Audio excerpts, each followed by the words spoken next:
Next, State Department officials testify about sonic attacks on U.S. diplomats in Cuba. A Foreign Relations Subcommittee hearing focused on the response to the attacks, the health and medical treatment of personnel affected, the possibility of third-party involvement in the attacks, and future relations with the Cuban government. A future classified briefing will deal with more sensitive questions about the attacks. This hearing of the Subcommittee on the Western Hemisphere, Transnational Crime, Civilian Security, Democracy, Human Rights, and Global Women's Issues is going to come to order. And the title of this hearing is Attacks on U.S. Diplomats in Cuba, Response and Oversight. We have one government panel testifying today with the following three witnesses who are here, and we're grateful for you joining us here today. On behalf of the Executive Branch, Mr. Francisco Palmieri, who's the Acting Assistant Secretary of State for the Bureau of Western Hemisphere Affairs, Mr. Todd Brown, Diplomatic Security Assistant Director of International Programs at the Department of State, and Dr. Charles Rosenfarb, who's the Medical Director of the Bureau of Medical Services for the Department of State. Thank you all again for being here on this important topic. There are two goals to the hearing today. The first is to establish the facts and of what has occurred, and the second is to conduct oversight over the conduct and the activities of the United States State Department. Here are the facts as will be testified to today by our panel. In late 2016, staff at the United States Embassy in Havana began complaining of strange noises, and among the descriptions that they complained of, high-pitched beam of sound, incapacitating sound, baffling sensation, akin to driving with windows partially open in a car, or just intense pressure in one ear. At the time of this report, the Post's leadership and the supporting office here in Washington, D.C. viewed this activity as harassment from forces hostile to the United States or to U.S. presence in Cuba.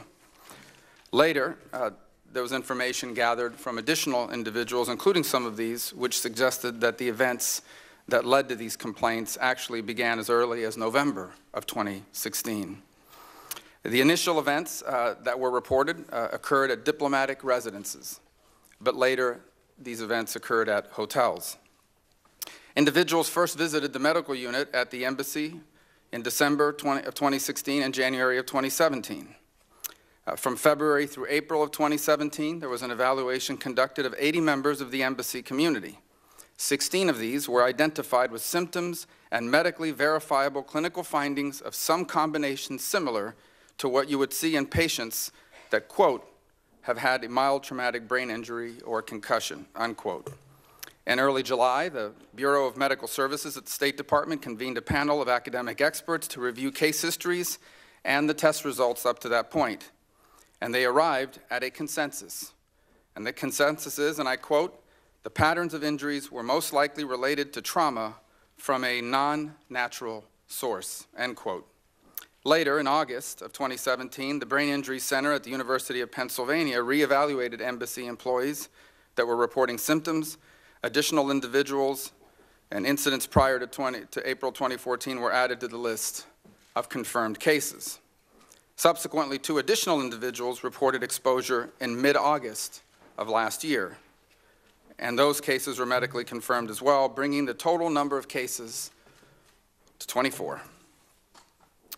While the symptoms may vary, all of the medically confirmed cases, all 24 of them, have described some combination of the following symptoms: sharp ear pain, dull headaches, ringing in one ear, vertigo, visual focusing issues, disorientation, nausea, and extreme fatigue. As we said earlier, the timeline of the reported incidents are as follows. The initial wave that were reported in December may have begun as early as November of 2016, and they occurred through late March of 2017. From March of 2017 through late April of 2017, there was a sporadic period of reported incidents. Then they stopped, and then 2 additional reports happened in close proximity in August of last year. They were medically confirmed in September. These are the facts that will be testified to today by our panel, and with that I turn to the ranking member. Thank you, Mr. Chairman, and I appreciate that we are starting the new year with a much-needed hearing on the brazen attacks on our diplomats in Cuba, and I'd ask that my full statement be included in the record. It's unfortunate that since the news of these bizarre and vicious attacks broke late last summer, we have not seen more public outcry against the Cuban government for whatever scope of ownership it has over these attacks, or more accountability for the health and well-being of our diplomats, some of whom continue to suffer lingering health conditions from these attacks. The Castro regime has proved time and time again it's not a responsible actor in the community of nations. The regime cannot be counted upon to uphold its international commitments or responsibilities. And most certainly, the regime has no regard for individual human rights, security, or dignity. The Cuban government may or may not, at the end of the day, be directly responsible for attacking our diplomats. But as someone who has personally witnessed the modus operandi of the Cuban government, it is unfathomable that the Castro regime and the intelligence services specifically were not aware of these attacks. If senior Cuban officials did not directly order these attacks, they must have been aware of or given tacit approval to foreign agents to operate in Cuba. The scope of the attacks is too specific. So I hope to hear some more sound explanations from our witnesses today. Now, our own diplomats have borne the heavy burden of the simple, unchangeable truth, and that is that being in a foreign location in terms of your duty runs risks. And in this particular case, no amount of placating, pandering, or diplomatic overtures is going to change that. The Cuban government has tried to undermine their dangerous and irresponsible behavior by undermining the validity of the claims of our diplomats. Why would a regime that has demonstrated its ability to intimidate, oppress, and harm its own citizens give credence to our concerns about the well-being of Americans? They accuse the United States of fabricating the attacks because we have not released the names or diagnosis of the affected people. Of course, the Castro regime does not fundamentally understand that in a democratic and free country, citizens have a right to privacy and to a government that would prioritize their privacy and health over using them as political tools. And finally, turning to our witnesses, you cannot be held accountable for the behavior of the Cuban government or those who were responsible for this, but you are responsible both for the appropriate diplomatic response and the health and safety of our diplomats. And from what I can see, the actions the department has taken on both counts are simply insufficient and unacceptable.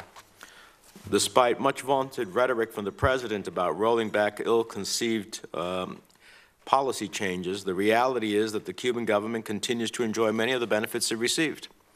While the administration may champion its new regulations prohibiting transactions that could benefit the Cuban government military intelligence complex, it grandfathered in all contracts that began during the last administration. Furthermore, because the administration took so long to actually announce these guidelines, major companies were able to finalize deals in the months between the administration's announcement of these policies and their implementation. At the enforcement level, the Office of Foreign Assets Control remains understaffed, with no indication that personnel will be hired. At the State Department, the President has not even nominated an Assistant Secretary for the Western Hemisphere Affairs. Failing to put critical senior staff in place at the appropriate agencies severely undermines the United States' ability to project our interests and to protect our citizens abroad. Accordingly, the administration and the department's reaction to the Cuban government completely abrogating its obligations under the Vienna Convention to protect our diplomats is laughable. The fact that somehow the Cuban government has managed to paint a narrative that there were no attacks at all is pretty outrageous. Expelling a handful of diplomats to achieve parity with the number of diplomats who had to be removed from Havana for safety is hardly a bold diplomatic move. When new Treasury guidelines were finally announced, the administration stressed they were not in response to the attack on personnel. And then turning to the impacted Foreign Service officers themselves.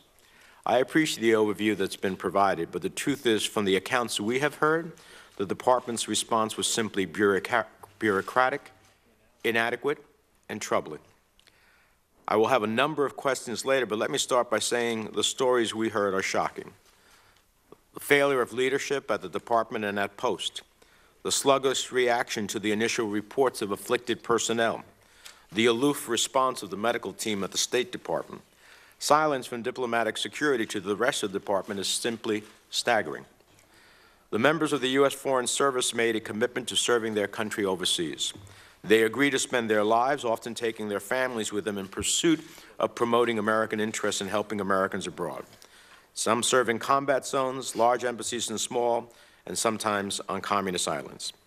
According to accounts from those who suffered directly, when diplomats first reported symptoms to the appropriate people at post, they were rebuffed.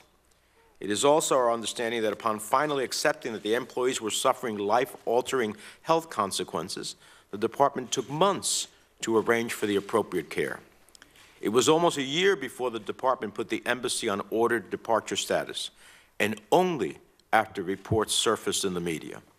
Alarmingly, it's our understanding that the department did not even warn diplomats going to Cuba for permanent or temporary assignments about the risk to their health and the health of their families. As their colleagues were evacuated from Cuba, department leadership failed to inform the rest of the department, including those being sent to serve in the place of those being evacuated. Those who have been suffering physically also have remaining questions about whether they will receive appropriate care for the rest of their careers and their lives.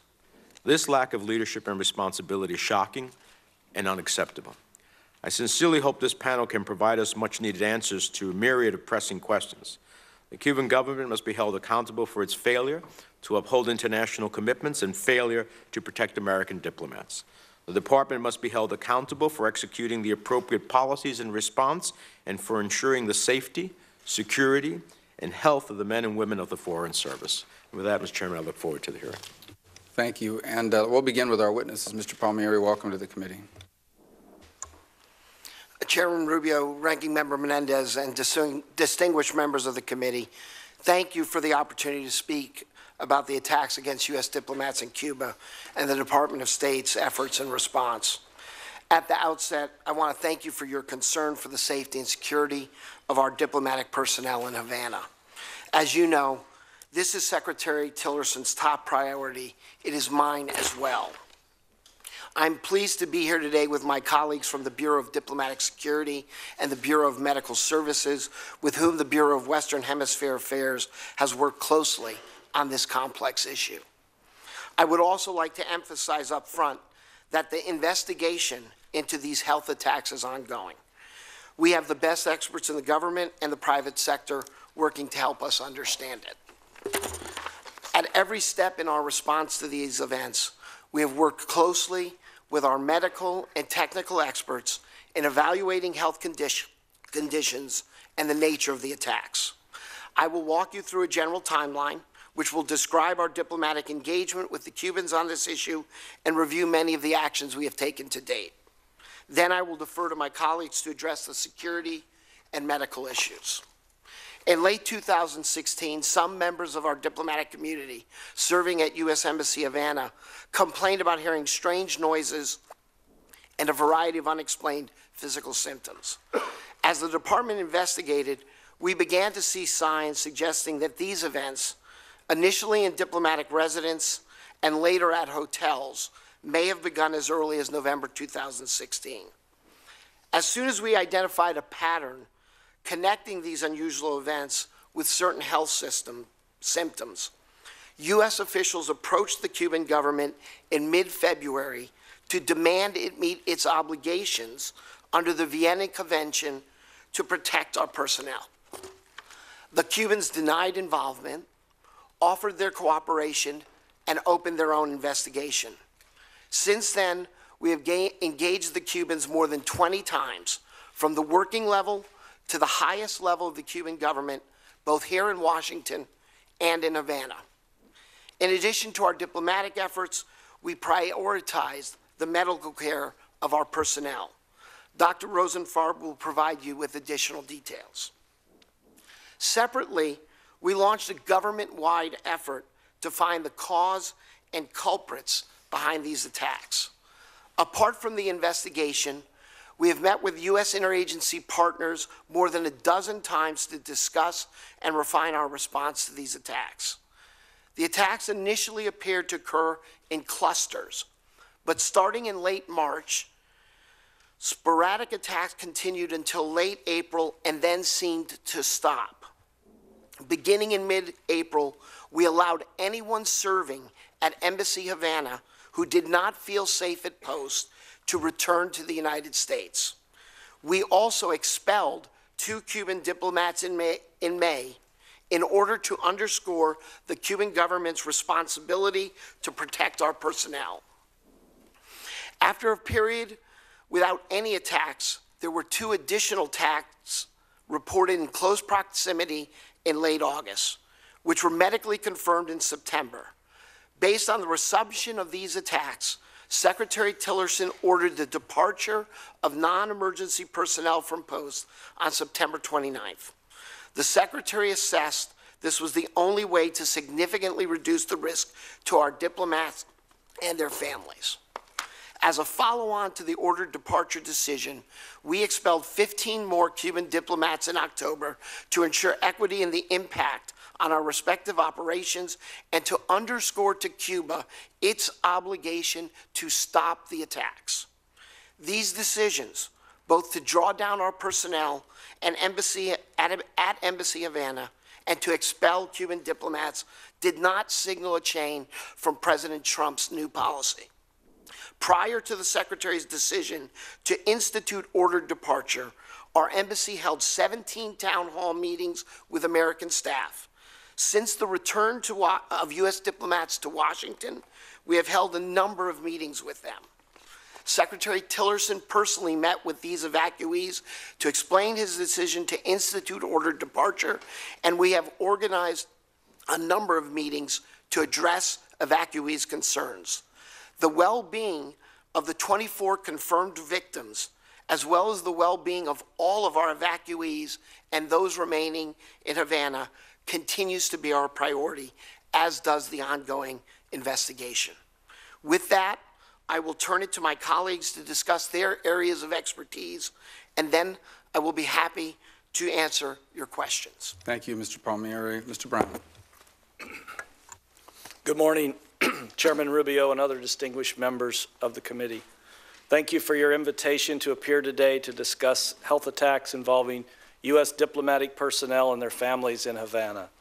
Along with my colleagues, I share your concerns regarding the safety and security of our personnel in Cuba and welcome any discussion that may lead to a better understanding of this issue and stronger safeguards for our employees.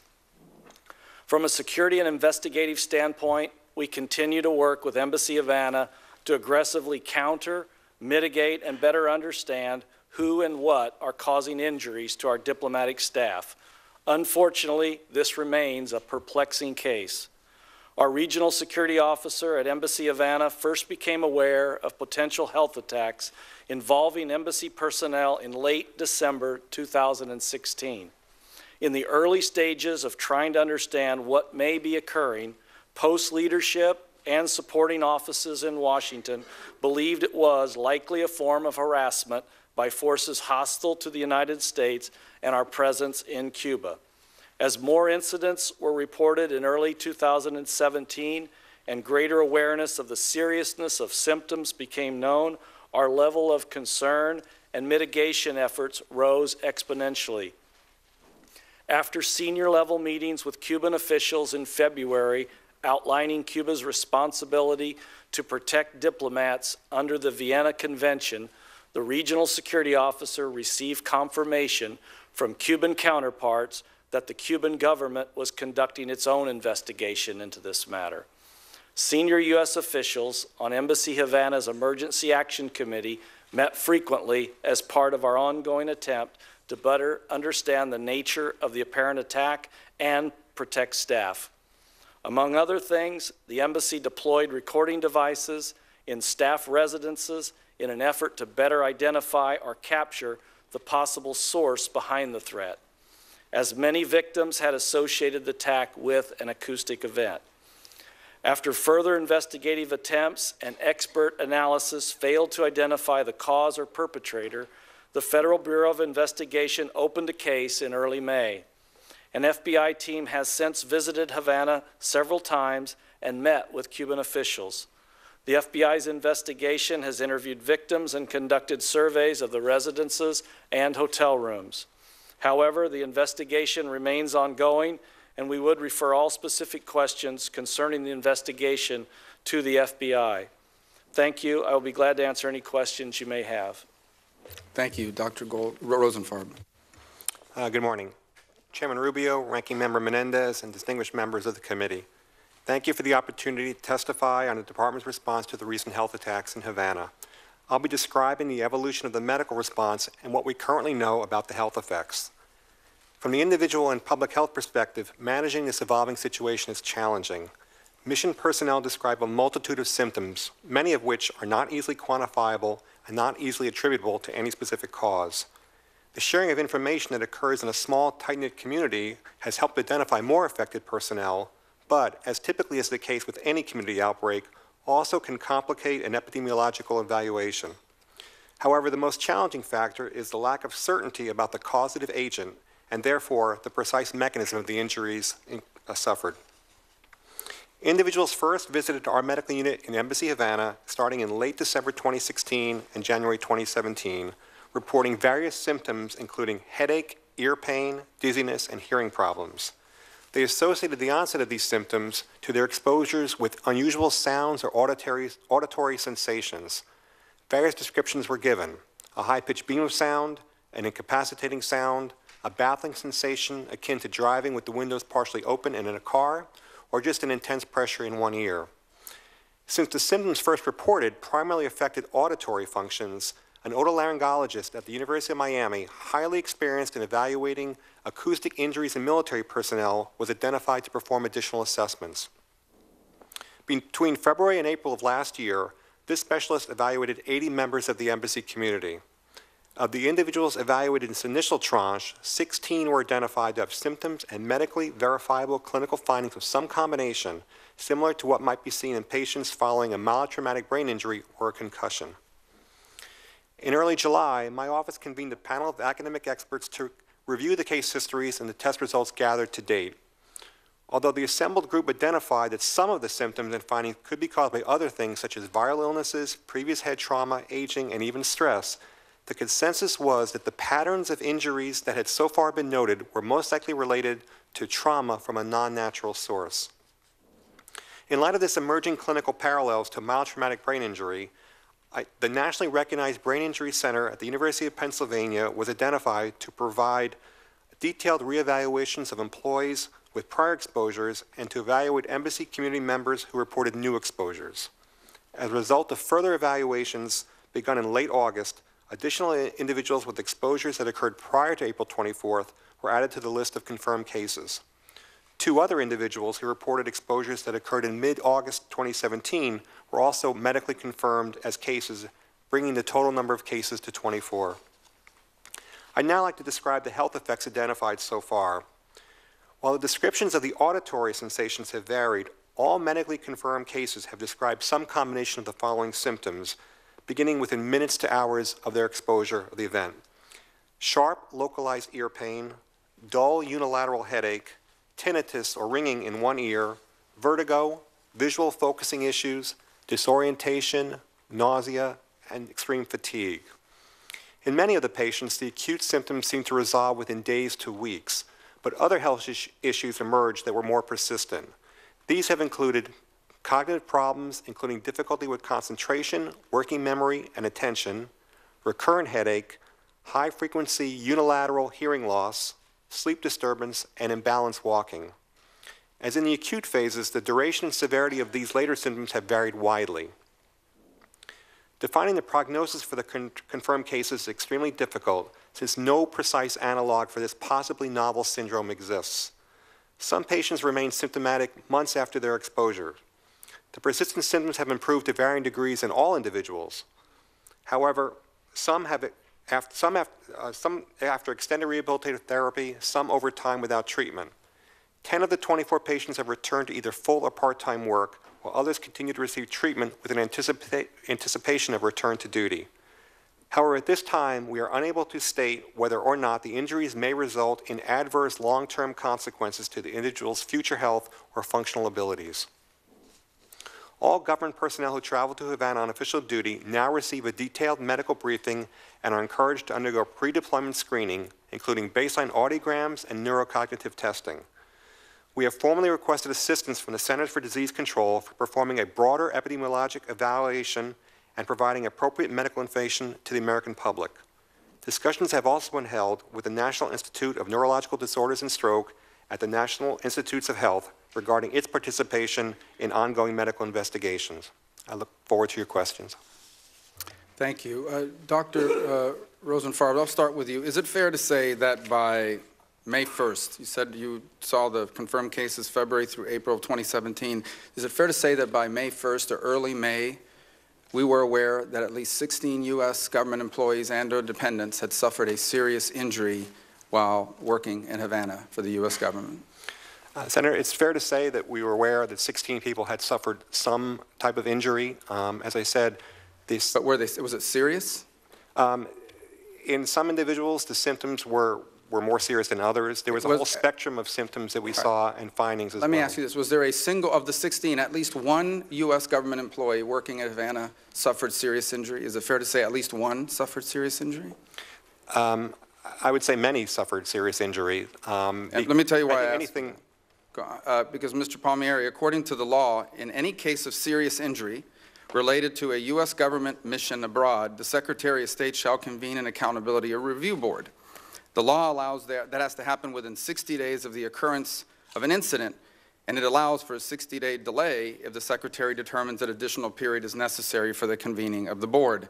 So, by my calculation, if by early May we knew that at least one, if not several, as Dr. Rosenfarb has testified, suffered serious injury, by early July on the 60-day period, and certainly by early September, if you run the whole 120-day period, an accountability review board should have been set up. I got a letter on November 6th saying that there was still not an accountability review board, that the Secretary had decided to delay for 60 days in order to determine whether one was even necessary. It says, allow additional time for the investigation to yield more information to better inform the decision of whether to convene an ARB. Has an accountability review board been set up as of this date, and why was it not set up, as according to law, within the 120-day period? Senator, thank you for that question. The Secretary has made a decision to convene an accountability review board. There will be a congressional notification sent shortly. Why was it not done within 120 days of May 1st when we knew that there was serious injury? Throughout this process, there's been a lot of information that we knew or at times was then later contradicted.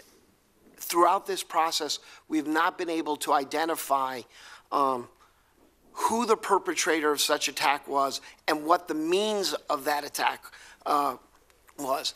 It was only until late August when there was another round of attacks that it became apparent to us that we should begin the process of looking at an accountability review board. Well, that's not what the law reads. It says, in any case of serious injury, loss of life, et cetera, related to a United States government mission abroad. It does not say that you need to know who did it. In fact, that's one of the reasons for an accountability review board. The bottom line is the State Department did not follow the law in setting one up within the 120-day period, in my opinion, and I believe in the opinion of others, given the fact that by early May we knew serious injury had occurred to U.S. personnel and their dependents related to their service and government mission abroad. It wasn't one person, it was several people, as has been testified here. Now, we first heard of the complaints in late 2016, and Mr. Brown, you testified the conclusion was that this was forces hostile to the United States and or hostile to our presence in Cuba. Is that correct? That's correct. Initially, we felt that it was a form of harassment, and that was attributed to the government. Mr. Yes. Palmieri, do you know when Secretary Kerry was made aware? This was a State Department conclusion, yes, that there was harassment, correct? Yes, sir. That was the early opinion of the security professionals who looked at it, that it was likely a form of harassment. Okay. When was Secretary Kerry made aware? Do you know? I do not know. I'll have to check the record, Senator. Do you know if President Obama was ever made aware? I know that as a regular matter, we would have apprised the National Security Council at some point after the late December information became apparent. What about Secretary Tillerson? When was he first made aware? I would believe that would have been in late February, sir. Okay. Do you know if the Trump transition team was made aware during the transition period? I did not have contact with them on this issue. I'm not aware if anyone else did, sir. Now, in December 2014, when President Obama changed policy towards Cuba, we set up the embassy. We had to expand personnel, did we not, in Havana? We added personnel to expand the mission. I would have to go back to check the record, but yes, that probably makes sense. And we also had to secure housing. And we provided, so we had to secure housing for the additional mission in Havana. That would be normal practice, yes, Senator. And in Cuba, we would have to provide the Cuban government the list of all of the U.S. government employees that were moving to Havana to work at the mission. That's just a matter of course, correct? We would have solicited visas for the additional personnel, yes. And the residences in Cuba, since there is no real private property, all of these residents would have been owned by the Cuban government. That's my understanding too, sir. The hotels where these attacks happened were owned by the Cuban government, that's for sure. That's correct. Okay. What security measures did we take, Mr. Brown, in this expansion on these residences? Senator, to talk a little bit about residential security, I think historically, from a crime perspective, political violence perspective, there were not features sort of related to that. Our concern, and I believe the Cuban government selected, was aware of which housing our personnel would go into. Our housing profile is fairly compact. There are not specific security measures in a high CI, in a counterintelligence type environment. So there wouldn't have been any other physical security in relation to the residences that were in place, other than the location. And certainly based on a history in Cuba, we did not have, beyond the harassment element, we did not have, a high crime statistics or anything related to political violence. So there wouldn't have been any residential measures taken above and beyond what was already in place. Okay, my final question is for you, Mr. Brown, and you, Dr. Rosenfarb.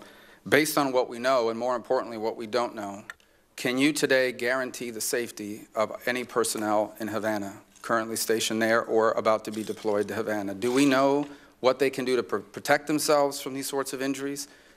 Can we guarantee that today, if we send someone there, they are safe from these injuries? Senator, I don't think we can say categorically that we can guarantee that they would be safe from this. Certainly, not knowing what's causing it or who's behind it or how it's being done gives us very little in the terms of mitigation. What we have done is address sort of being sure that our community in Havana is well aware of what has happened, to provide advice on how to respond to that, to have teams in place that then can respond and how to report those types of incidents. So we have done a lot of work in terms of elevating the knowledge of the personnel that are there. But I guess to cut to the chase, Mr. Brown, if I were being deployed to Havana today to work in the embassy, and I asked you, what can I do to protect myself from the sort of thing that have happened, you do not know what I can do to protect myself, since we don't know what it is they use to attack them. That's true, Senator. Our guidance would be, in the event of something similar that what has taken place, to react in a certain manner. That's a reactive measure, not a mitigation Dr. measure. Rosenfarb, do you have any advice for people that are being deployed to Havana, how they can protect themselves from this? Well, we try and educate those who have to go down there for government business and make sure they're aware of the risk and make sure they're aware of what we know about the symptoms that have occurred. As far as we know right now, the only mitigation factor is to limit your exposure. We inform people that should they hear or feel a sensation, to move away as quickly as possible. We know from our patients already who've been there that the less exposure, the better. We also do pre-deployment screening now to ascertain baseline hearing, baseline cognitive function. So should they report any concern whatsoever, we're able to measure what they're currently at compared to the previous status and get them the help they need. The ranking member. Thank you, Mr. Chairman. Mr. Chairman, unfortunately, I'm going to have to go to the White House for an immigration meeting, so I'm going to have a series of questions for the record. I do have some questions here now, but I was looking forward to a second round, so I hope those questions will be answered. First, listening to this last set of answers, like the times in which we used to have children put their head underneath their desk during an air raid drill for a nuclear attack. Ridiculous. Move away from a sound that you're hearing. It's pretty amazing to me. Let me ask, the Democratic officers of this committee have requested a classified briefing on this issue in early December. To date, that briefing has not taken place. Do you commit to providing a classified briefing for this committee? Absolutely, Senator. And given the nature of the hearing and the fact that so much is tied to classified information, do you commit to accepting and responding to classified questions for the record? Yes, sir.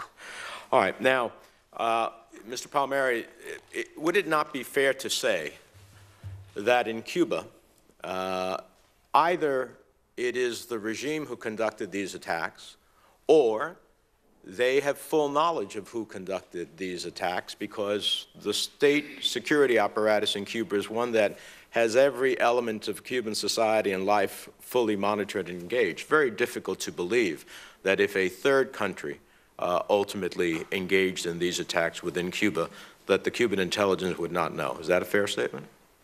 Yes, sir. All right, so either it is the Cubans or it is someone else. Now, under the possibility that it is someone else, and I think the administration has recognized that one possible explanation for these attacks on U.S. personnel is a third country, possibly in collaboration with the Cuban government, or at least with its knowledge, or if it wasn't with its knowledge, they know who it is. And they have not come forth, as I understand. Is that a fair statement? Have the Cuban government suggested who this might be if it's not them? No, not that I'm aware of. So, in the theory for a moment that it is a third country, in December of 2016, around the same time these attacks first started, the Cuban and Russian governments signed a new defense cooperation agreement, including cooperation on a series of new technologies. And I'd like to introduce two press articles regarding this agreement for the record, Mr. Chairman. Has the State Department raised attacks against U.S. personnel in Cuba with the Russian government, for example? Sir, I think I would. That's a very good question. I think it would be better to address that issue in a classified setting. Okay, so if I were to go to a list of other countries, you're going to give me the same answer? In general, no. Yes, sir. Yes, you're going to give me the same answer? All right, so I'll look forward to that classified moment. Now, let me ask you this. You have said that you will not return individuals if, in fact, individuals to the post unless the Cubans can guarantee that these attacks will not continue. Doesn't that indicate you believe that the government has at least some knowledge or control over these attacks? The President and the Secretary have stated that they do believe the Cuban government has responsibility in this situation. Dr. Rosenfarb, when was the first time a diplomat reported symptoms of an attack? The first symptoms were seen, first patients were seen by our health provider in the medical unit in Embassy Havana in mid-January. Mid-January of? 2017. Of 2017. Do we know when the charge was first informed of these attacks? I believe this charge alerted these attacks at the very end of December of 2016. So we say that some of these attacks took place in May of 2016, right?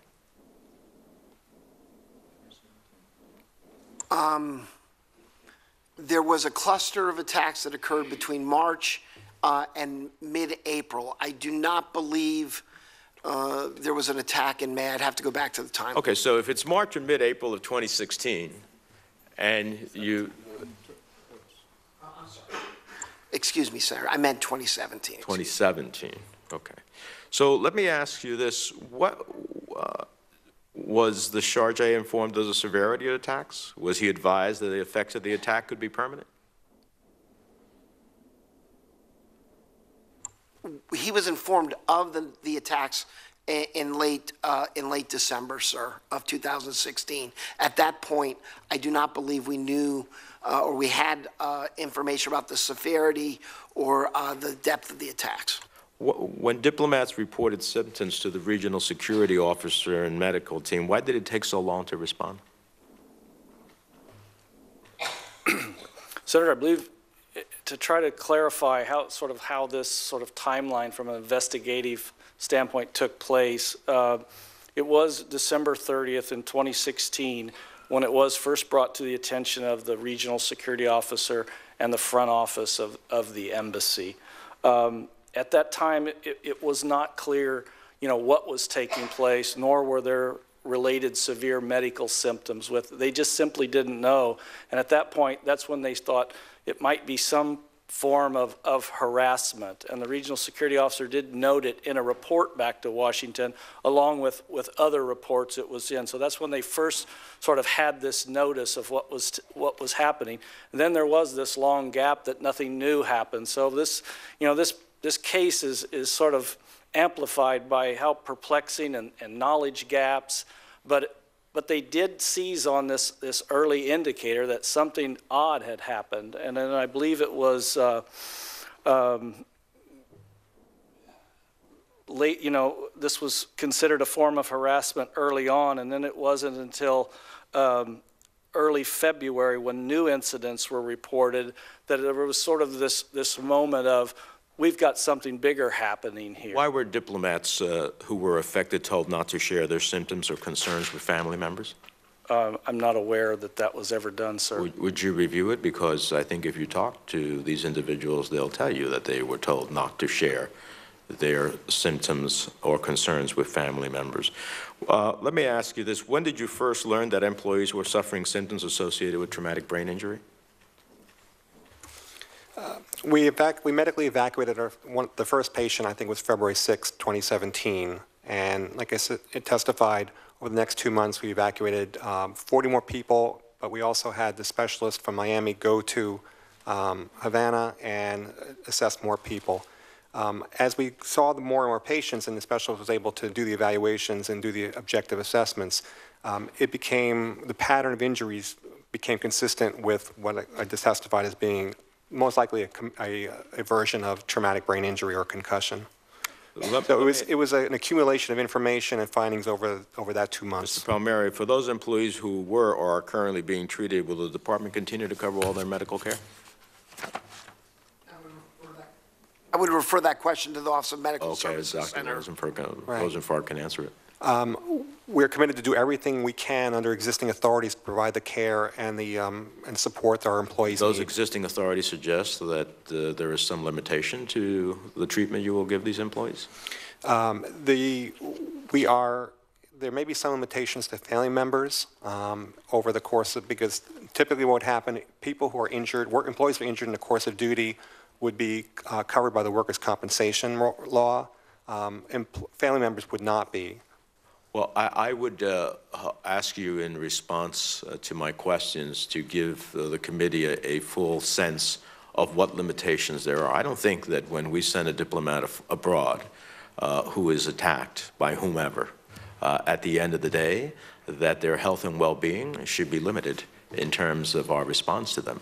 I think you want to send a global message to all of our men and women abroad that if they are attacked, they will be taken care of, just as we would to any of our veterans. And I consider them in this respect a veteran of our diplomatic efforts, which are equally as important. So I'd like to see what limitations there are, if any, and then work with the chairman and others to see if we can respond to that. I have plenty of other questions, but I'll look forward to your answers in writing.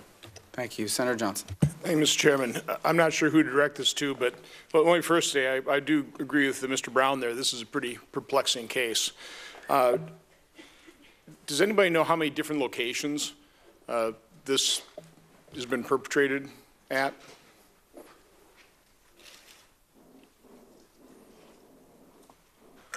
Senator, I don't have the exact number of locations, but it was several residences. It was no official facilities, and there were 2 hotels, I believe. Okay. Are you aware of these types of symptoms with any other Cuban nationals or people that were not associated with the United States Diplomatic Corps? Any reports of something similar to others? Subsequent to the issuance of our travel warning on or about October 1 of 2017, there have been 18 American citizen reports to the Department's Bureau of Consular Affairs. That information has been shared with the investigators. Of all the reports, what percentage approximately is there an audible type of an attack, as opposed to just starting to feel ill or dizzy or experiencing vertigo? I mean, is there always associated with it some kind of high-pitched sound or something? Senator, you're referring to the attacks against the diplomats. We don't have information about the attacks on the individuals. So with the diplomats, I mean, how often is that? Is it 100% of the time they hear something, or? The vast majority of the 24 cases reported hearing or feeling some auditory sensation. When you say feel auditory sensation, something you're just feeling a flutter in your ear, something that you like, say the cavitation you hear, or capitation when you hear with the window lowered in your car, that type of thing? Right. The descriptions of the sensations have varied quite a bit. Some feel more like a vibration. Some report a loud sound. Those descriptions have varied, though. Have we ever set up any kind of monitoring device in any of those residences? Yes, sir. We have provided off-the-shelf recording devices that are geared to record high-frequency sounds. We have successfully recorded some sounds and turned those over to investigators. Okay, that's interesting. When you recorded those sounds, did people exhibit the symptoms? I believe that some of those at least were associated with individuals who later showed symptoms. But I defer to the doctor also to comment on that. Dr. Rosenfarb, are you aware of any type of technology that would cause this? No, I'm not. Again, not that you know exactly what causes this, but are you aware of some kind of auditory type of weapon that could cause this type of damage? No, I'm not, sir. Mr. Palmieri, do you know the United States government is aware of any? No, I do not, sir. Dr. Rosenfarb, I take Senator Rubio's description of the ARB and what's required by law, but as a medical doctor, it seems like you hopped onto this pretty quick. And we had experts come in February 2017, literally within a month and a half of when embassy personnel were even made aware of this. Short of a full-scale ARB, from a medical standpoint, is there anything else, any regrets you have in terms of things you didn't do? No regrets, sir. I think it's important to remember that when I said serious injuries, at the time the injuries were serious, as any acute injury would be. One thing that hasn't become clear and still not certain is what if any, their long-term consequences would be. Someone can suffer a serious injury, but may improve completely. At that point, they're able to go on and don't have any health consequences. Each step of the way, we identified where we had information gaps. We sought to fill those gaps. We got the best care we could find for our personnel, and we've made decisions based on the information we had at each point of the investigation. So, I mean, you can suffer an injury from an illness, but at what point do you believe an injury was caused by some type of attack? Or are you still not certain of that? After our discussion with the panel of academic experts in July, when the panel reviewed other possible explanations, each explanation seemed to have holes in it. And the panel felt that the one explanation that could probably best explain, or was most likely to explain it, was that there was some non-natural incident that had caused the injuries. Yeah, that was in July of 2017. Yes. Well, my final question, how many embassy personnel have requested relocation? Or was that just a decision made by the State Department to move people? Or the medical corps?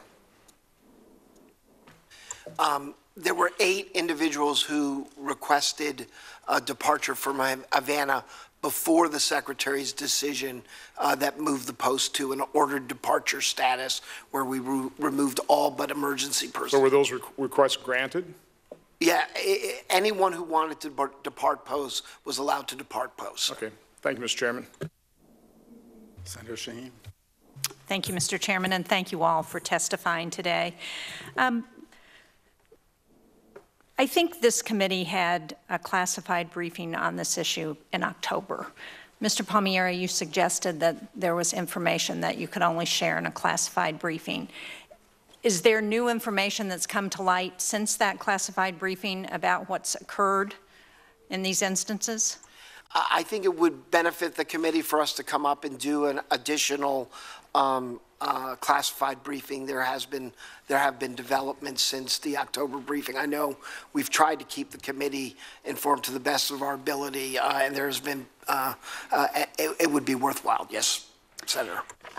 There's an AP headline, a story from yesterday, which you all may have seen, which says that the FBI doubts a sonic attack. And I would just read briefly the FBI report, which hasn't been released publicly, is the clearest sign to date of the U.S. ruling out the sonic weapon theory. The report says the FBI tested the hypothesis that air pressure waves via audible sound, infrasound, or ultrasound could be used to clandestinely hurt Americans in Cuba and found no evidence. Do you believe that this report is accurate that was in the AP story? Senator, perhaps I comment just that it's an FBI report, and I would hesitate to comment on the FBI findings at this point. Mr. Chairman, did we ask the FBI if they would come and testify before this committee about this issue? We did not. The FBI generally will not testify Right. because of jurisdictional issues with judiciary. Is there a way for us to get the information from this FBI report in a classified briefing? There is, and I think that's one of the things Senator Menendez was asking about. I think that would be very helpful. Mr. Brown, how has the Cuban government responded to these attacks, and have they been cooperative in the investigations? Senator, I'm not aware that they've been uncooperative. I know that we've had our own investigative team that went down in May, and they had no difficulties in at least entering the country and certainly working the case in terms of just the U.S. mission. I'm also unaware that the FBI has encountered any difficulties in terms of coming in and out of the country for investigative purposes. Beyond that, I do know that the Cuban government said they would also conduct a parallel investigation, so to speak. I understand that the embassy has noted increased Cuban security presence in our residential areas, purportedly in response to this issue. But I honestly don't know if that is any legitimate attempt on their part to uncover. But it has been noted that there are increased security presence by the Cubans in those residential areas. Mr. Palmieri, knowing what you know about the way the Cuban government operates, do you believe that there could have been deliberate attacks on our personnel without the Cuban government knowing about it? I find it very difficult to believe that. Cuba is a security state. The Cuban government, in general, has a very tight lid on anything and everything that happens in that country. And have they been more responsive because we asked them to remove their embassy personnel? Has that produced any change in their behavior? The Cuban government, since we expelled their personnel in October, has engaged in a pattern of trying to discredit the theories related to these attacks. I do not think that is a helpful posture for it to take. Have they actually investigated the attacks themselves? Mr. Brown? According to the Cuban authorities, they said that they were opening a parallel investigation, but beyond that, I'm unaware of what they've done or what they've uncovered. Perhaps that could be a question posed to FBI investigators. So we have not the State Department has not seen the results of any report that they have done. Not that I'm aware of, no. Given... Senator, if I could clarify that last point. We did have a law enforcement dialogue in September where they did share with the department a document that they purported to be the results of their preliminary investigation into this matter. And did it shed any light on or provide any information that we didn't already have?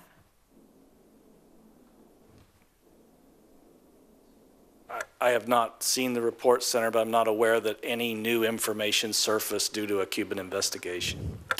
My time is up, but if I could just ask one more question, Mr. Chairman. Mr. Palmieri, as someone who has watched Cuba for some time, given the change in American policy during the Obama administration to resume a diplomatic relationship with Cuba and to begin to resume other commercial and other ties with the country, is there any reason to think it would be in Cuba's interest to make deliberate attacks against our embassy personnel at a time when there was an effort to resume ties with the country? I'm loath to speculate on Cuban government intentions. However, there is a long history and pattern of Cuban harassment of U.S. diplomats stationed in Havana. It's entirely possible that they could have escalated that pattern of harassment and caused these incidents. In whatever case, they are responsible for the safety and security of U.S. diplomats stationed in Havana under the Vienna Convention, right, and they have failed to live up to that responsibility. Thank you. Thank you, Mr. Chairman. Thank you. Senator Udall. Thank you very much, Mr. Chairman. And I obviously care, like you do, very much, and I think all of us here, about our personnel overseas and if they get harmed, and making sure that they get adequate medical personnel. And Doctor, you seem to suggest that they get the care, and that some of the care you were drawing lines. Some may be workman's comp, others may be that they weren't serving in the line of duty, something along that line. Of the 24 cases, which of those would you say are workman's comp? Were they off duty? Were all of them off duty, or some of them on duty situations in the hotel and at the two hotels and at the residence? All 24 are getting the best care available. And you plan to keep that care, the best care available, like you're talking about. Right. As individuals, they have the option to seek any care they want. In terms of the workers' comp issue, that determines how that care is paid for. Any U.S. government employee working in an embassy, we consider this an occupational exposure. Therefore, we are encouraging our personnel, who are employees, to make a claim with the Department of Labor for workers' compensation. The issue on the compensation is maybe one for any eligible family member who might be affected because they're not the employee. Yeah, but are you aware of any of these 24 individuals or additional individuals who are now paying for their medical care because the government will no longer provide it? Right. So no one is actually paying for their medical care right now directly. We have authorities to medically evacuate personnel and we seek reimbursement from the medical insurer, the primary medical insurer in first, but we've committed to providing what we call secondary payer benefits to personnel who were affected overseas. We have authority to do that for up to a year and potentially longer, again, primarily for employees, but we also have benefit be able to do that for a period of time for family members as well. Yeah. So there are no out-of-pocket expenses that are incurred by any of the employees or family members right now. Okay. Now, Senator Shaheen read the recent AP story where the FBI concluded that this wasn't a sonic attack and basically ruled that out. As you know, the FBI took a number of trips to Cuba. They interviewed down there. They were very, very thorough in terms of what they did. And so them coming out with this report, which you can't comment on, would you tell us what your theories are of what happened? They've ruled that out. What are your theories of what you think happened? Well, there's been, you know, when this thing has been looked at from an investigative standpoint, I don't think that solely the acoustic element has been looked at. You know, that from the very beginning, even going back into late February, when we sort of had that moment of a medical element associated with this, that it was shared within the interagency community of what possibly could be, you know, happening in Havana. And though these events were associated with an acoustic element, they were still looking at other possibilities. And so I'm not familiar with the FBI. I know this report was not put out publicly. But what are your they've ruled that out. Have you ruled it out, or you still have it? Well, I don't know that I would rule it out entirely. The acoustic element could be used as a masking, piece of. So on what basis then are you claiming that it's acoustic? I'm not claiming that it's acoustic. I just know that there's been an acoustic element associated with the sensations and the feelings. Whether, if the FBI has determined that that is not the case, which I have not seen this report, and I don't think it's been released publicly, that doesn't mean that acoustic element couldn't be part of another type of style of attack here. And I do know that other types of attacks are being considered in connection with this. And what are those? I think there's viral, there's ultrasound, you know, there's a range of things that the technical experts are looking at as, could this be a possibility? So when you say viral, you're talking about somebody intentionally implanting a virus. That would not be ruled out. That could be a possibility. And then other ultrasound, you're saying? You know, I've seen the range of what possibly could be taking place beyond sort of the acoustic element. And those are some of the things that have been mentioned to be looked at. And in some cases, they've been ruled out from experts saying that they don't know how that could be done in that, in that fashion. So. I see my time's out, Mr. Chairman. I'd like a second round, but I don't know. Go ahead now. Okay. No, that's okay. We're all alone. Well, just us and whoever's watching We may be rejoined. We may be rejoined, but. Let me also say that, I supported President Obama's efforts to re-engage with Cuba. I believe that President Trump's decision to walk back some of those efforts is a major mistake that only harms the Cuban people and isolates the United States and the region.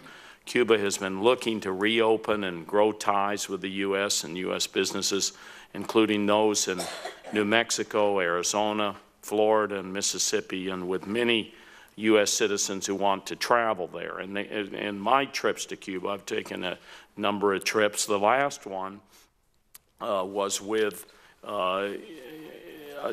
several members, Senator Leahy, Senator Cochran. Said this was in February 2017, so it was after this was already unfolding down there. Was there with Senator Leahy, Senator Cochran, Senator Bennett, Representative McGovern. We had a very good visit and visited with a number of officials and stayed in hotels down there. And we, as far as I can tell from any of the members that went along, nothing of this sort happened to us. But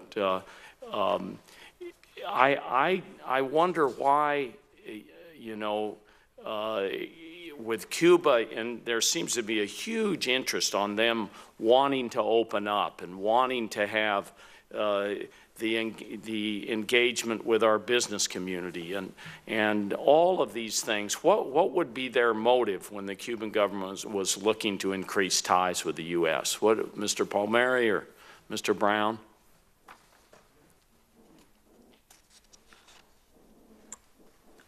Again, I can't speculate on what motive the Cubans would have. It's just, it has happened in Havana, in their country, a country which they generally exercise total security control over. It's incomprehensible to us that they are not aware of how and who is responsible, and that they cannot take steps to prevent these kind of attacks from ever happening again. Well, they have said on a number of occasions on our trip down there, the foreign minister has traveled here, that they did not condone the attacks in any way. They weren't a part of them. They had no knowledge of them. They've been very forthright, I think, in that respect.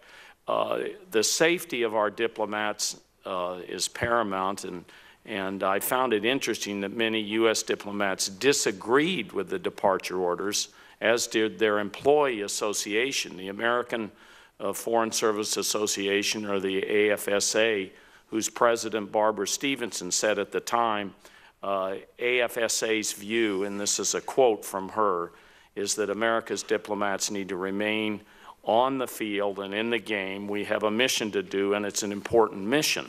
And what happened here, what the United States did, was very different than what was done by the Canadians. Canadian diplomats in Havana also reported mysterious ailments, yet Canada has not reduced its diplomatic presence in Havana or expelled Cuban diplomats from Ottawa. Why has the U.S. response been so different than from the Canadian response? Secretary Tillerson, from his first day at the department, has said that the safety, well-being, and health and security of U.S. diplomats overseas are his top priority. It is mine as well.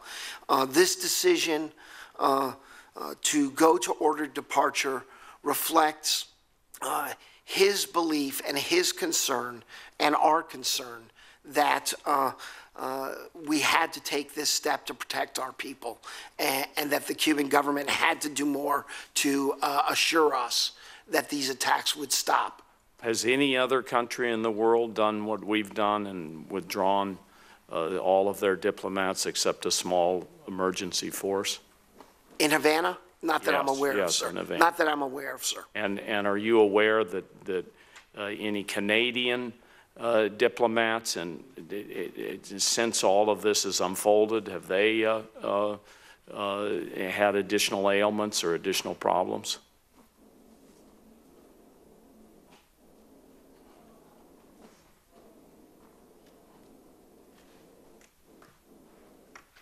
I just have one more. That's okay. Okay.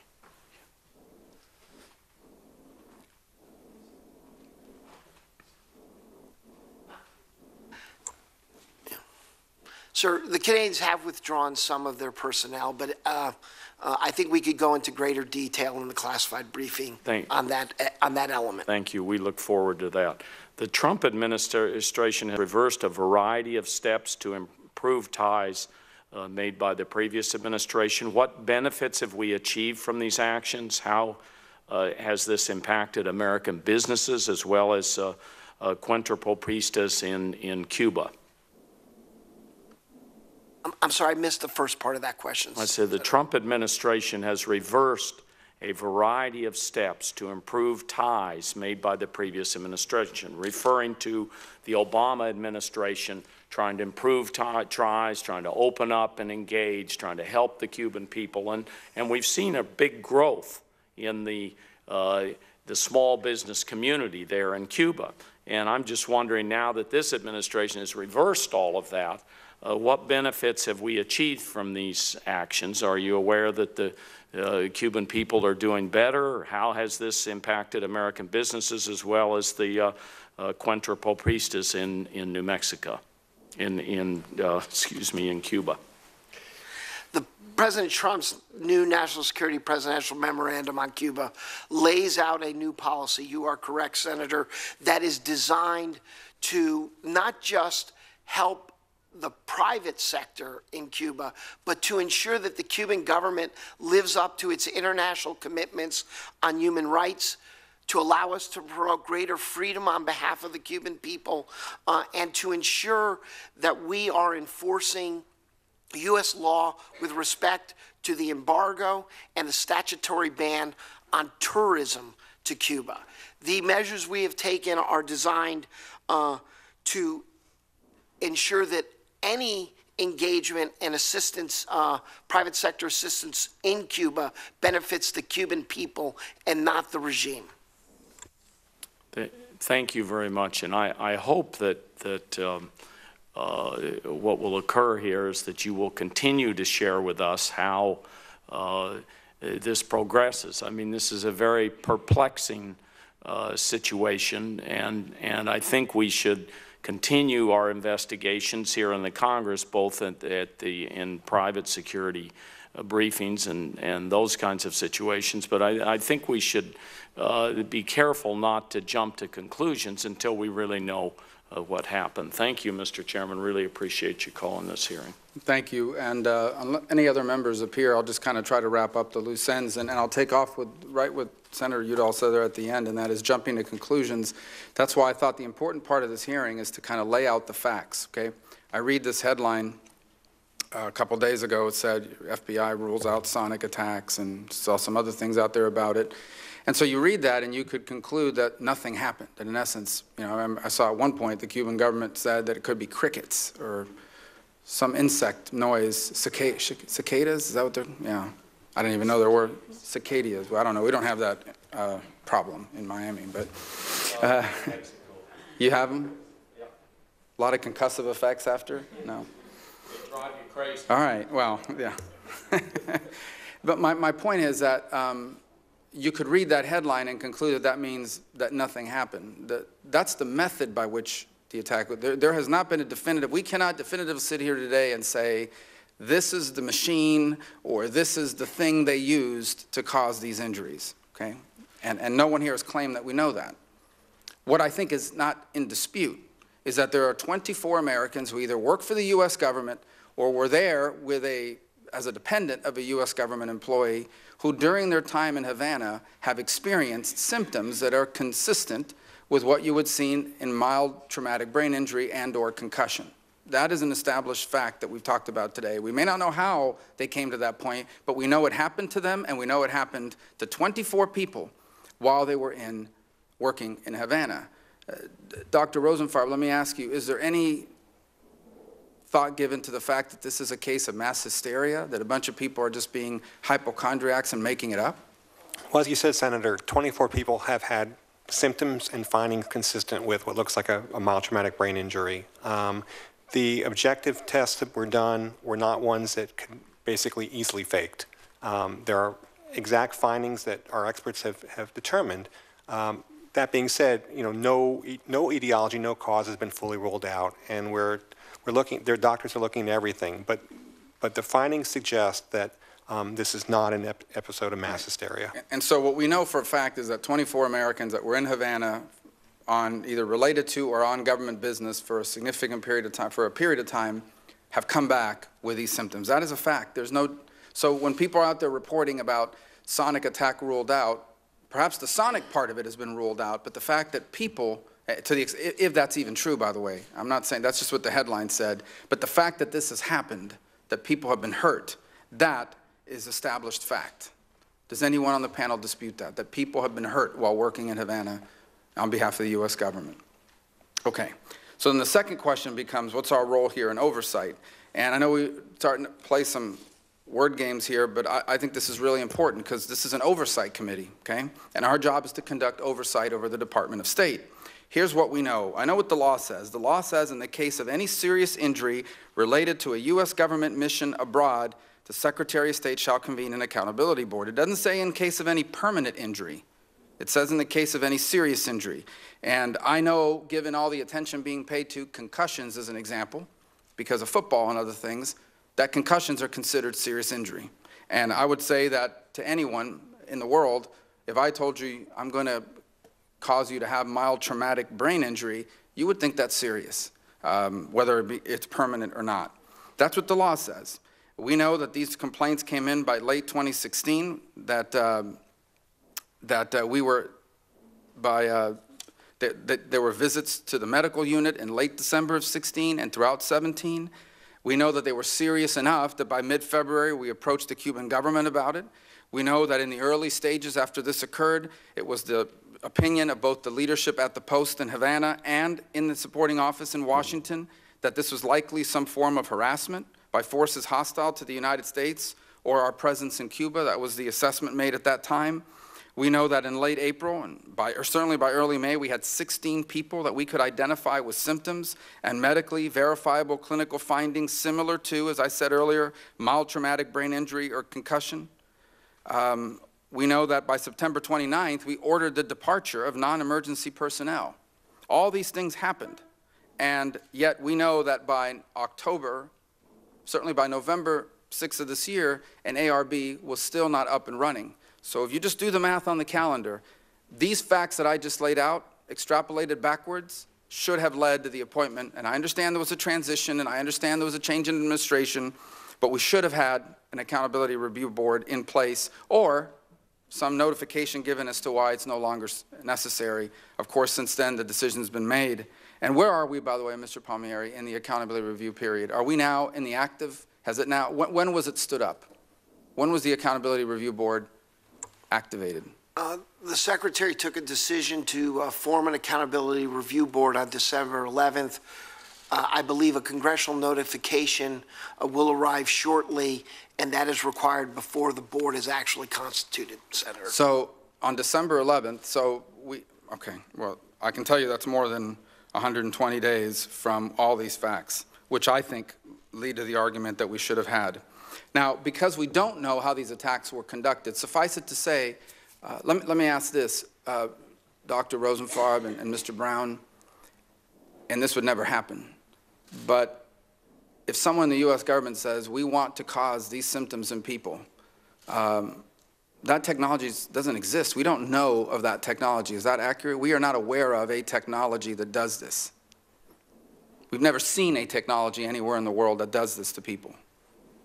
That's my understanding, Senator, when going to the subject matter experts in both in government and outside government, we have not seen this. Dr. Rosenfarb, have you ever seen cases of this outside of an actual blow to the head or something similar? I have not. Okay, and that's consistent with everything we've been told.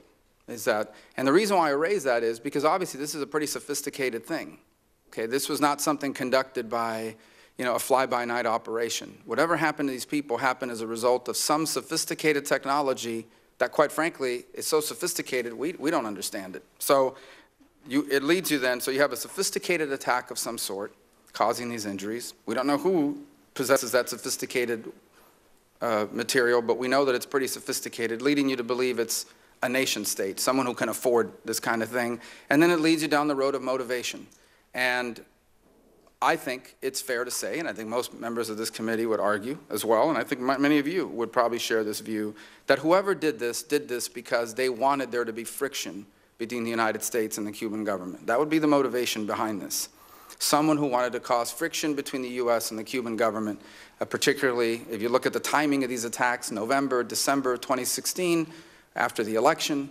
So it makes you start to think, who would do this? Someone who doesn't like our presence there and someone who wants there to be this sort of friction between the U.S. So who would be motivated to create friction, or who would not be in favor of an increased U.S. presence in Cuba? Well, the first, obviously, is opponents of U.S. Cuba opening under the Obama administration. I don't think any credible person on the planet believes that some group of anti-Castro Cubans conducted these attacks in an elaborate scheme to somehow disrupt the Obama opening. So I don't even want to spend any time on that. Unless anyone here thinks that that's a viable option, I assure you it is not. The second is a rogue element within the Cuban government itself. And it's interesting, I was reading this Associated Press report, and it talks about the initial reaction. Now, maybe this isn't accurate, but on September 15th, the Associated Press reported that in a rare face-to-face conversation, Castro told U.S. diplomat Jerry De Laurentiis that he was baffled and he was concerned, and he denied any responsibility, but U.S. officials were caught off guard by the way he addressed the matter, devoid of the indignant, how dare you accuse us attitude the U.S. had come to expect from Cuba's leaders. It would also say his government didn't dispute that something troubling may have gone down on Cuban soil. Now, subsequently, that's not the position they've taken, but this is what the article reports. This suggests to me that potentially Castro is aware of rogue elements within his own government that may have been behind this, because whether you want to call them hardliners or people that feel they just don't, they feel like they'd be in a stronger position if this opening had not occurred, or if this increased U.S. presence, perhaps people concerned about an increased U.S. presence in light of the planned transition that theoretically is supposed to take place at some point this year. So I'm not asking you for anything classified, because I don't think such a thing would be classified. But Mr. Palmieri, at any point in time, have we ever seen reports from any of our diplomats in Cuba that suggest that Raul Castro or anyone around him has ever said to us, it wasn't us, but it could have been someone within us who did this?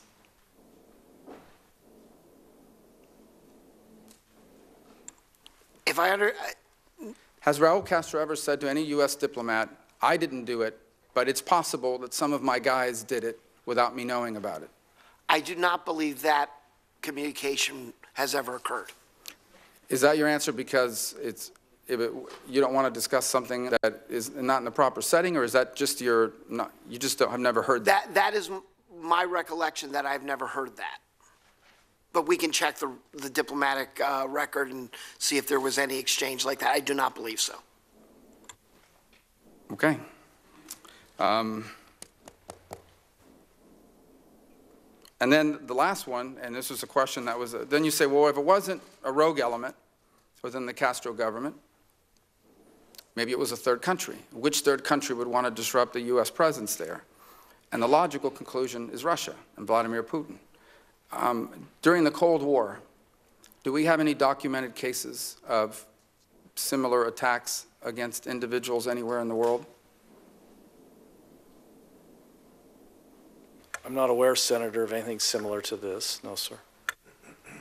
I believe in the late 50s and 60s, there were some evidence that microwave beams or radiation was directed against the U.S. Embassy in Moscow.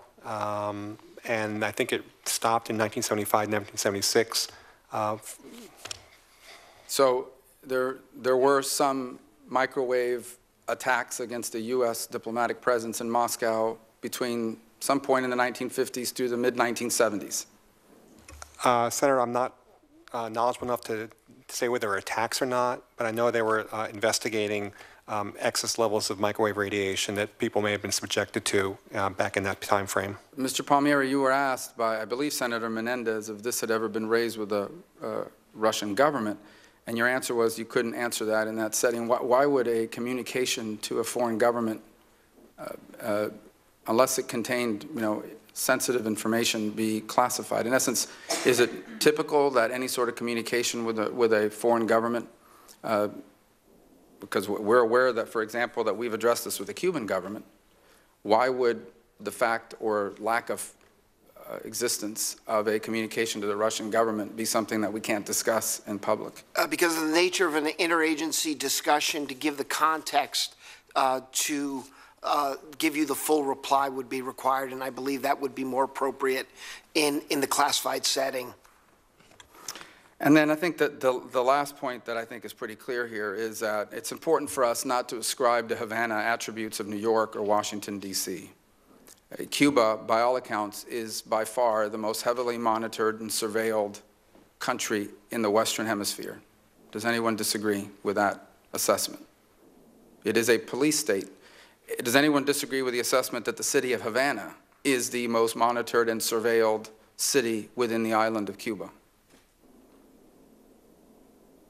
I think that's, and then let me ask you, U.S. government personnel, if you are an employee of the United States government and you are going to Havana, what level of monitoring or surveillance should you expect when you are positioned there? What do we tell our people when they go? Just outside of this context, do they have free reign to do anything they want, or should they expect that they are constantly being watched, monitored, and closely kept tabs on? Mr. Brown, I think that's probably. Senator, I don't want to go into too much detail in an unclassified. Yeah, don't tell me the methods. I just want to know if what certainly we prepare our personnel for levels of surveillance and levels of harassment, and movements are certainly restricted, and movements are anticipated that there will be a Cuban element monitoring those movements. What other post in the world would you say is comparable to the level of surveillance, history of harassment that a U.S. government employee would find in Havana? What other places in the world have similar attributes? Senator, I think we're getting close to some classified areas, and I would hesitate to compare. I'm not asking you again for the type of harassment or even the type of surveillance, but I think it's classified to say that the ranking of the level of counterintelligence is a classified area. I'm not asking for the ranking. I'm just saying who compares to. Is it like it is in Montreal or Quebec? It is not. Okay. So then the reason why I'm asking this is because if I think it's safe to conclude that if I'm a U.S. government employee working in the embassy in Havana, the Cuban government knows where I live and is probably watching me every single day. The idea that somehow someone could conduct an attack so sophisticated that we don't even know what it is, without the Cuban government at least knowing about it, to one U.S. government employee, not to mention 24 over a 12-month period, is outside the realm of reasonable. It's ridiculous. I could understand if somebody was mugged on a street corner, but these are sophisticated attacks, so sophisticated, as I said, that we can't even describe how it happened yet, to 24 U.S. government employees and their dependents in the most heavily monitored city, in the most heavily monitored country in the Western Hemisphere, and among the most heavily monitored in the world, where U.S. government personnel in particular are watched very carefully for all of their movements and activities. And the idea that someone could put together some sort of action against them, 24 of them, and the Cuban government not see it or know about it, it's just not possible. And so it leads you to conclude that the Cuban government either did this or they know who did it. And they can't say, because whoever did it is either a third-party country that they cannot take on or elements within their own regime that they do not want to reveal for purposes of not making it appear to be unstable internally.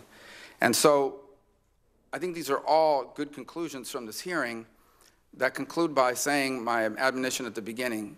I think it's really unfair for any suggestion that people working on behalf of the U.S. government were not injured in Havana. Imagine if you were one of these people who were out there working on our behalf, who have now suffered from these injuries, and reading in a newspaper somewhere that what happened to you didn't happen. Not only is it demoralizing, I think it's incredibly unfair to them. We can say that we don't know how it happened. We can even say we can't know for sure who did it. But two things we know for sure. People were hurt, and the Cuban government knows who did it. They just won't say for some reason. And I think that's the biggest takeaway from this hearing, other than I remain concerned about the State Department's unwillingness to stand up the ARB, the Accountability Review Board, in a timely fashion in accordance with the law, and I imagine that will be a topic of further discussion down the road. I think that will conclude my questioning. Seeing no other members, did you have anything else, Senator Udall? Well, I want to thank all of you for being here. I know this is a unique and perplexing subject matter, something we haven't really seen. Let me just get we're going to have you're probably going to, Senator Menendez already indicated, and I think some other members, Senator Flake had to leave. This is a topic he cares about a lot. But he had to be at the White House as well as Senator Menendez on an immigration meeting, so they had to leave. But both of them have indicated they're going to have extensive questions for the record. And so we're going to keep the record open for 48 hours, and I'd ask that their questions be answered in a timely fashion so that we can close out this hearing and have all that information.